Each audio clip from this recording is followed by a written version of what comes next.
നമസ്കാരം. തിരുവാതിര നക്ഷത്രക്കാരുടെ സാമാന്യമായിട്ടുള്ള പ്രത്യേകതകളും ഗുണദോഷ അവസ്ഥകളും നമ്മൾ പറയുമ്പോൾ, തിരുവാതിര നാള് ജനിക്കുന്നത് രാഹു ദശയിലാണ്.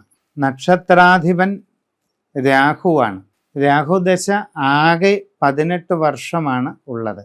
ഈ തിരുവാതിര നാള് തുടങ്ങിക്കഴിഞ്ഞ് എത്ര നാഴിക വിനാഴിക കഴിഞ്ഞിട്ടാണ് ജനിക്കുന്നത് എന്ന് കണക്കാക്കി അതിനനുസരിച്ച് ജനനശിഷ്ടം രാഹുദശ എത്രയുണ്ടെന്ന് കണ്ടെത്തുകയാണ് ആദ്യം വേണ്ടത്.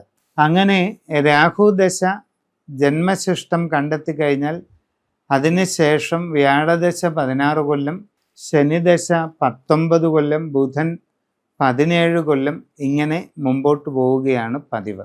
അപ്പോൾ പൊതുവായിട്ടുള്ള ഒരു കാര്യമാണ് പറഞ്ഞത്. നിങ്ങൾ ജനിച്ച സമയം അനുസരിച്ച് നിങ്ങളുടെ ഗ്രഹനില കണക്കാക്കി വേണം ഇതിലെ ദശാകാലങ്ങളുടെ മുമ്പോട്ടുള്ള ഗതി അറിയേണ്ടത്.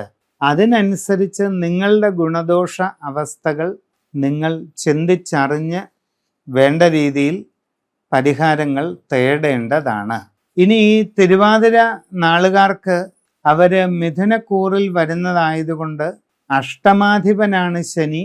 9ാം ഭാവാധിപനും ശനി തന്നെയാണ്. അഷ്ടമ നവമ ഭാവങ്ങളുടെ അധിപനായിരിക്കുന്ന ശനിയുടെ ദശാകാലങ്ങളും ഏഴര ശനി, കണ്ടകശനി കാലങ്ങളുമെല്ലാം കൂടുതൽ ദോഷകരമായി തീരാറുണ്ട്. തിരുവാതിരക്കാർക്ക് ശനിയുടെ സ്വാധീനം കൂടുതൽ ദോഷകരമായിട്ട് വന്നേക്കാം. അപ്പോൾ അതുകൊണ്ട് ഈ തിരുവാതിര നാളുകാർ പരിഹാരം ചിന്തിക്കുമ്പോൾ, ഒന്ന്, ജന്മശിഷ്ടം വരുന്നത് രാഹുദശയാണ്. രാഹുവിന് ഉതകുന്ന ലഘുവായ പരിഹാരങ്ങൾ ചെയ്യുക.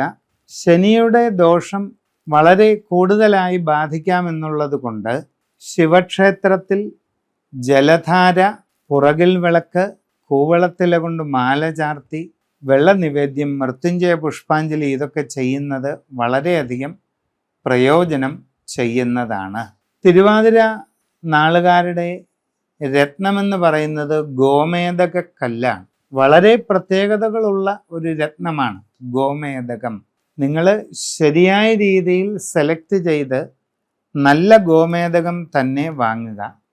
എന്നിട്ടത് വെള്ളി ലോക്കറ്റിലാക്കി കഴുത്തിൽ ധരിക്കുന്നത് വളരെ ഗുണം ചെയ്യും.